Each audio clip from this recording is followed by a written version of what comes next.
लड़का जो अपनी गायकी से उस्ताद नुसरत फतेह अली खान साहब की याद दिलाता है, रातों रात इंडियन आइडल 11 का खिताब जीत के सुपरस्टार बन गया। लेकिन यह सफर उसके लिए इतना आसान नहीं था। बचपन में ही ऐसे में पिताजी की मृत्यु हो गई। अपनी मां को और घर को सहारा देने के लिए उसे बूट पॉलिश तक करना पड़ा। बिना तालीम के उस्ताद नुसरत फतेह अली खान साहब के गाने सुन सुनकर उसने गायकी सीखी और उसके बाद उसने इंडियन आइडल में पार्टिसिपेट किया। लेकिन ये लाइमलाइट में तब आया जब आनंद महिंद्रा ने उसके एक वीडियो को ट्विटर पे शेयर किया। फिर उसके बाद उस बंदे ने पीछे मुड़ के कभी नहीं देखा और फाइनली इंडियन आइडल का खिताब अपने नाम कर लिया और अपनी मां का सपना भी पूरा किया। तो इस बंदे के लिए एक हार्ट तो बनता है। सन 1954 में 92 यात्रियों के साथ एक फ्लाइट जर्मनी से ब्राजील की तरफ उड़ान भरती है। 18 घंटे का ये सफर था, लेकिन महीनों निकल गए, वो फ्लाइट कभी लैंड ही नहीं हुई। लोगों ने मान लिया था कि नीला आसमान उस फ्लाइट को निगल चुका है। फाइलें बंद, सेंटियागो की फ्लाइट्स पूरी तरह से बंद कर दी गई। लेकिन उसके बाद जो हुआ आप लोगों को सुनना चाहिए।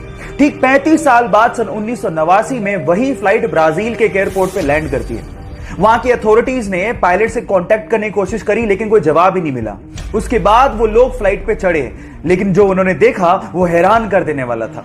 सिर्फ उन लोगों के कंकाल कुर्सी की पेटियों के साथ बंधे हुए थे। जब वो कॉकपिट की तरफ भागे तो पायलट के भी कंकाल ही बंधे हुए थे। अब सवाल यह है कि अगर पायलट के कंकाल ही बंधे हुए थे तो फ्लाइट लैंड कैसे हुआ? विज्ञान ने बहुत तरक्की कर ली है, लेकिन ऐसी बहुत सारी घटनाएं हैं जिनका जवाब विज्ञान के पास भी नहीं है।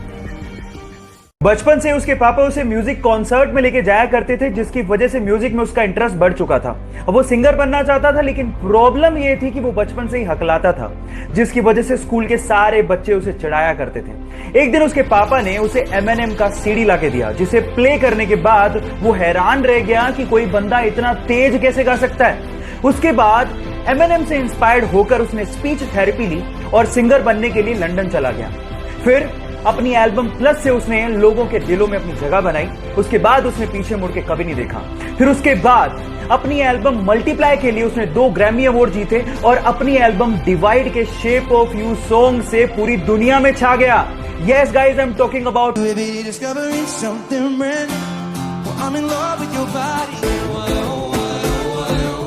गाइस। वो तो इंस्पायर होके वर्ल्ड फेमस हो गया। आपका इंस्पिरेशन कौन है? चैट में लिखना मत भूलिएगा। आप लोगों के एग्जाम इंपॉर्टेंट हैं, लेकिन आपकी जिंदगी से इंपॉर्टेंट नहीं है। इसलिए मैं आप लोगों से एक बात कहना चाहता हूं, चाहे आपके एग्जाम कैसे भी हो, टेंशन मत लेना, क्योंकि ये कागज के टुकड़े आपकी जिंदगी डिसाइड नहीं करते। हां, अपना 200% दो, लेकिन टेंशन मत लो।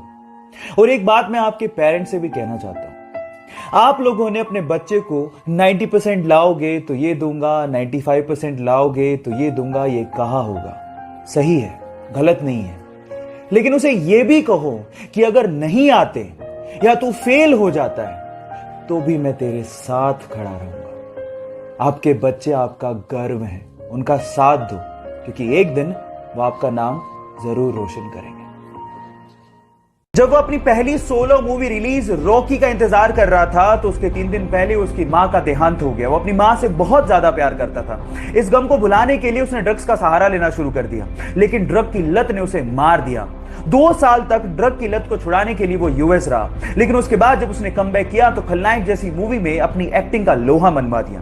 लेकिन प्रॉब्लम्स यही खत्म नहीं हुई। 1993 के बम धमाकों में अवैध हथियार रखने के चक्कर में उसे जेल भेज दिया गया, लेकिन फिर से जब रिहा हुआ तो वास्तव जैसी मूवी में फिल्म फेयर अवार्ड जीते और उसके बाद मुन्ना भाई जैसी मूवी में राष्ट्रीय पुरस्कार तक जीते। लेकिन प्रॉब्लम्स यही खत्म नहीं हुई। 2013 में अदालत ने उसे फिर से दोषी पाया और 5 साल की कैद की सजा सुना दी। इतने उतार चढ़ाव देखने वाले हमारे संजू बाबा आज भी अपनी एक्टिंग के दम पर बॉलीवुड में अपना एक अलग मुकाम बनाए हुए हैं। तो अपने संजू बाबा के लिए एक लाइक तो बनता है। आप लोगों ने मूवीज में सुपर हीरो को तो प्लेन को लैंड कराते हुए और पैसेंजर्स की जान बचाते हुए देखा होगा, लेकिन रियल लाइफ में भी एक ऐसा इंसिडेंट हो गया जो किसी मूवी के स्टंट से कम नहीं था। यह बात है 2014 की, जब एक पैसेंजर प्लेन को लैंड करना था, लेकिन जैसे ही पायलट ने टायर्स को खोला तो आगे वाला टायर ढंग से खुला ही नहीं। अब अगर उसी सिचुएशन में वो लैंड करवाता तो पक्का कुछ ना कुछ बड़ा एक्सीडेंट होता। लेकिन इतने में होती है हमारे सुपर हीरो की एंट्री विद पिकअप। वो एक जीप लेके आता है और आगे के टायर को करवाता है लैंड अपनी जीप में और फिर प्लेन ढंग से लैंड होता है। यह घटना किसी स्टंट से कम नहीं है। बहरहाल उसने अपनी जाबाजी से बहुत से पैसेंजर्स की जान बचाई, तो इस बंदे के लिए 1 लाइक तो बनता है। नॉर्मल बैलेंसिंग करना भी बहुत मुश्किल काम है, और अगर कोई आपसे कह दे कि रस्सी पे बैलेंसिंग करनी है तो भी हमें 100 बार सोचना पड़ जाए। लेकिन वियतनाम के 2 भाई इस तरह की बैलेंसिंग करते हैं जिससे हमारे दांतों तले उंगलियां दब जाएं। ये दोनों भाई एक दूसरे के सिर के बल बैलेंसिंग करते हुए 2 वर्ल्ड रिकॉर्ड तक बना चुके हैं।